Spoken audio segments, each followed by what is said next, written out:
9h06. A anistia aos envolvidos nos atos do dia 8 de janeiro ainda depende de aprovação no Congresso e pode ser questionada no STF.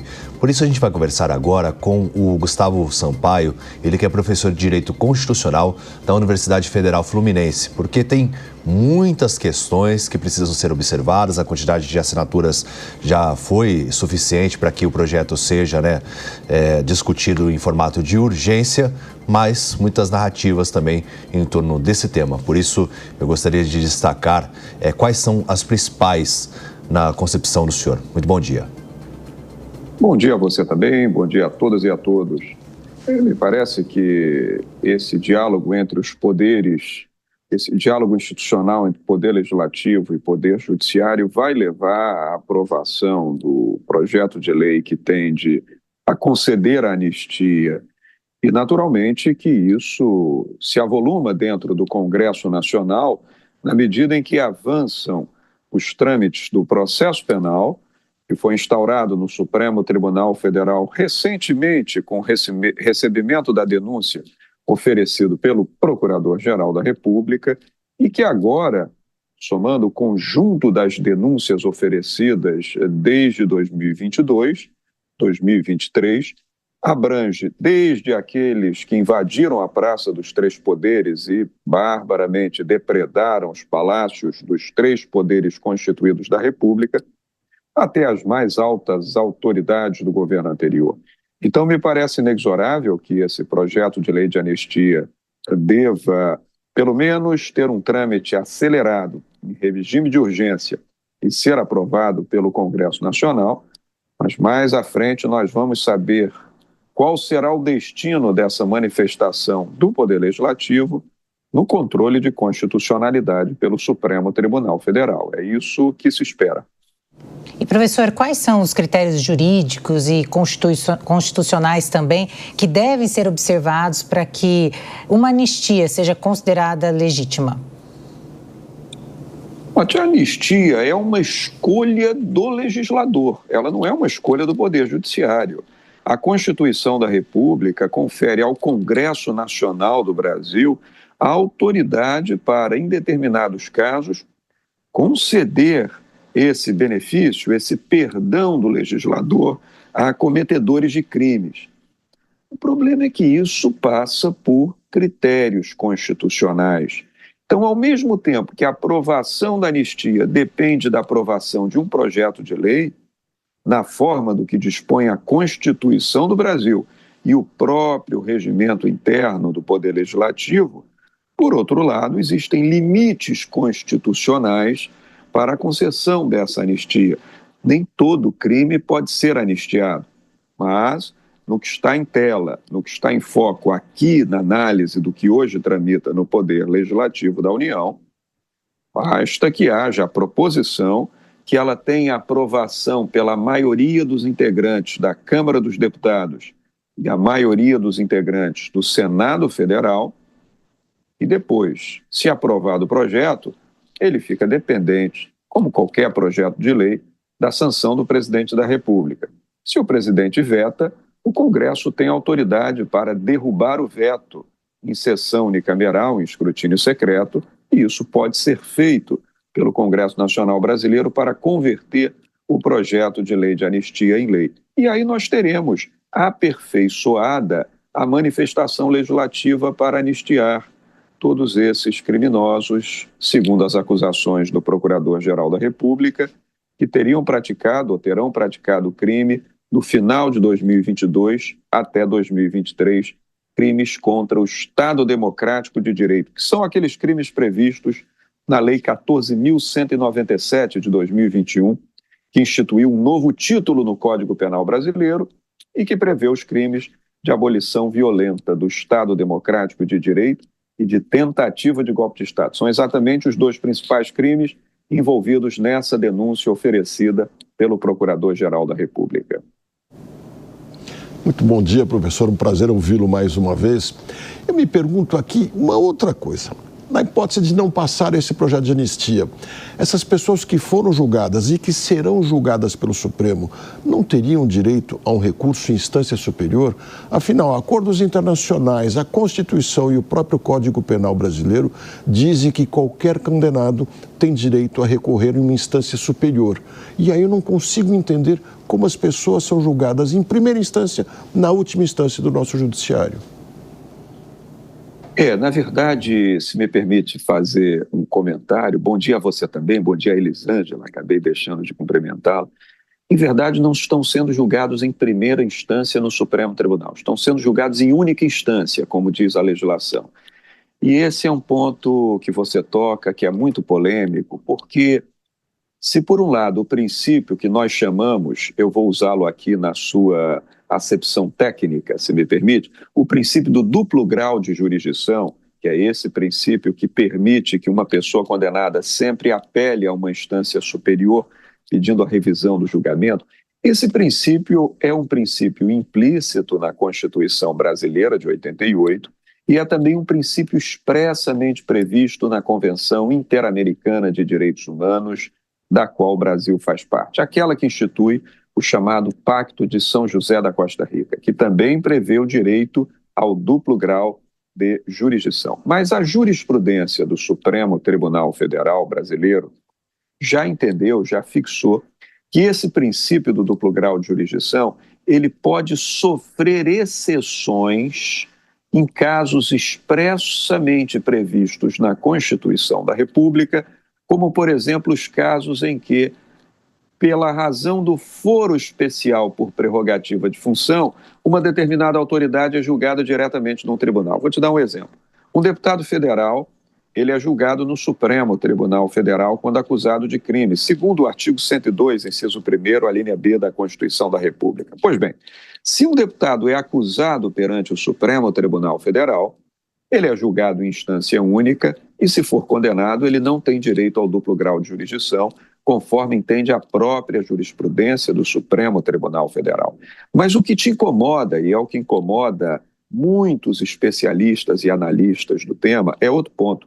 É que no caso daquelas acusações feitas aos invasores da Praça dos Três Poderes, eu não estou agora me referindo às altas autoridades de governo, mas aquelas primeiras denúncias que envolviam as centenas de invasores da Praça dos Três Poderes, aqueles que depredaram os palácios, ora, ali ninguém gozava de prerrogativa de foro, ninguém gozava de foro por prerrogativa de função e foram também julgados no Supremo Tribunal Federal em instância única. Então, há muitos que entendem que o princípio do duplo grau de jurisdição, por esse motivo, estaria sendo transgredido pelo fato de ter sido um julgamento único dentro do Supremo Tribunal Federal. Mas, por último, para concluir, em relação aos atuais acusados, aqueles que ainda não foram julgados pela Corte, é preciso notar que o Código de Processo Penal brasileiro prevê um recurso chamado embargos infringentes do julgado.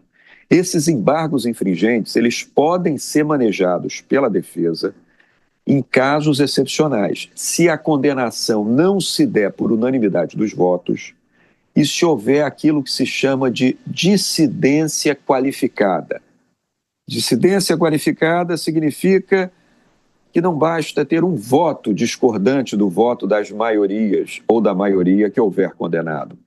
Mas numa turma, e atualmente nós temos um importante processamento que levará a um julgamento na primeira turma do Supremo Tribunal Federal, se alguém ali for condenado não por 4-1, não por 5-0, mas por 3-2, portanto, havendo uma minoria que se considere uma dissidência qualificada, esse réu terá direito a recurso de embargos infringentes para ser novamente julgado, embora pelo próprio Supremo Tribunal Federal. Mas a sua dúvida e a sua questão é extremamente importante, porque, de fato, quem não goza de prerrogativa de foro tem que ser julgado em primeira instância. E quem é julgado em primeira instância tem direito a um duplo grau de jurisdição, a um recurso a uma instância superior, que essas pessoas não tiveram. Professor Gustavo, muito bom dia. Sou seu leitor da obra Federalismo Constitucional. Aliás, recomendo, excelente obra para conhecermos bem a divisão dos poderes nesse país. Parabéns pela sua obra. Eu tenho uma pergunta. Alguns juristas, e já vi várias manifestações a esse respeito, inclusive ministros do Supremo, dizem que a eventual anistia nesse momento ela não caberia, principalmente por dois motivos. O primeiro é que ainda não existem condenações transitadas em julgado, o que me parece totalmente descabido. E o segundo é que não haveria pela Constituição anistia por crime de terrorismo, mas nenhum daqueles foi denunciado por terrorismo, mas sim por crimes que o senhor bem apontou, que é uma legislação criada inclusive no governo Bolsonaro, o paradoxo que se cria na história dessa criminalidade. O senhor, como professor de Direito Constitucional, consegue enxergar alguma inconstitucionalidade material nesse projeto de lei da anistia? Essa é questão importante. Bom dia a você também. Aliás, obrigado pela leitura do meu livro sobre federalismo. Eu ainda sou um daqueles que acreditam na federação, embora ela esteja muito diminuída nas últimas décadas no nosso país. Mas o teu questionamento é de grande relevância técnica, inclusive. Técnica. Por quê? Porque, na verdade, a Constituição da República, no artigo 5º, ela estabelece para algumas categorias de crimes hipóteses de imprescritibilidade, ou seja, aquele crime nunca prescreve, o Estado sempre poderá fazer a persecução penal, ainda que 50 anos depois. Estabelece hipóteses de inafiançabilidade, que são aquelas que não permitem que o indivíduo preso se livre solto através do pagamento de uma fiança. E estabelece hipóteses de insuscetibilidade de graça ou anistia. A graça é dada pelo Poder Executivo, a anistia pelo Poder Legislativo. A questão toda é que o artigo 5º da Constituição, quando ele prevê insuscetibilidade de anistia, ou seja, impossibilidade de se conceder anistia, ele se refere, sobretudo, aos crimes de tráfico ilícito de entorpecentes e drogas afins. Se refere a crimes de tortura e faz menção também aos crimes definidos como hediondos, que são aqueles enumerados na Lei 8.072 de 1990. É uma lei federal que diz quais são as categorias de crimes que tornam aqueles crimes considerados hediondos. Esses não podem ser objeto de anistia. O problema todo é que isso está no inciso 43 do artigo 5º. E logo abaixo, no inciso 44, o próprio artigo 5º diz que é insuscetível de prescrição ou de fiança crimes praticados por grupos armados contra a ordem constitucional e o Estado democrático de direito, compreende? E nesse inciso 44 não fala em suscetibilidade de anistia ou graça. Pois bem, como no inciso acima fala de insuscetibilidade de anistia ou graça, mas no inciso 44 não trata disso, e é justamente o inciso 44 que versa crimes contra o Estado democrático de direito, é que a maioria dos juízes tem entendido, e também juristas, de um modo geral, que os crimes de abolição violenta do Estado de Direito e de tentativa de golpe de Estado podem ser objeto de anistia.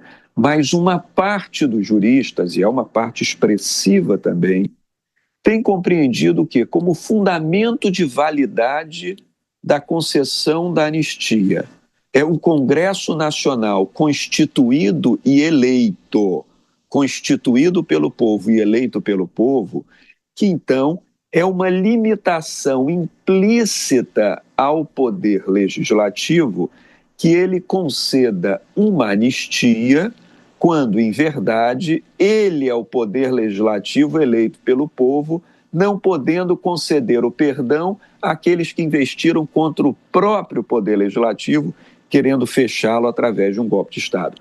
Esse é o entendimento daqueles que pensam haver uma limitação implícita ao poder legislativo para conceder anistia por crimes contra a democracia. Mas no texto expresso da Constituição, no texto do artigo 5º, inciso 44, o que se fala é de inafiançabilidade e de imprescritibilidade, compreende? Não se fala de insuscetibilidade de anistia, de maneira que me parece que a Constituição não veda a possibilidade da concessão da anistia. Todavia, nós sabemos, nesse diálogo difícil entre os poderes que existe no Brasil nos últimos tempos, Certamente, se o Congresso Nacional conceder anistia por lei, essa lei de anistia será levada ao Supremo Tribunal Federal no chamado controle de constitucionalidade, porque, em verdade, ninguém foi denunciado por terrorismo. O terrorismo é um crime previsto na Lei 13.260, lá de trás, não de agora. Os crimes pelos quais esses atuais réus foram denunciados são crimes de abolição violenta de Estado de Direito, tentativa de golpe de Estado, da Lei 14.197, e crime de organização criminosa, da Lei 12.850. Ninguém foi denunciado por terrorismo. Então, o Supremo Tribunal, lá na frente, vai ter que dizer se existe realmente, para concluir, uma limitação implícita ao poder de conceder anistia, ou se, com base no inciso 44 do artigo 5º, como só se fala em inafiançabilidade e imprescritibilidade, se essa anistia efetivamente pode ser concedida pelo Poder Legislativo, tudo isso a conferir. Bom, nós conversamos agora com o Gustavo Sampaio, professor de Direito Constitucional da Universidade Federal Fluminense, sobre essa questão da anistia, diferentes esclarecimentos. E agradeço demais a sua presença aqui no Jornal da Manhã. Muito obrigado.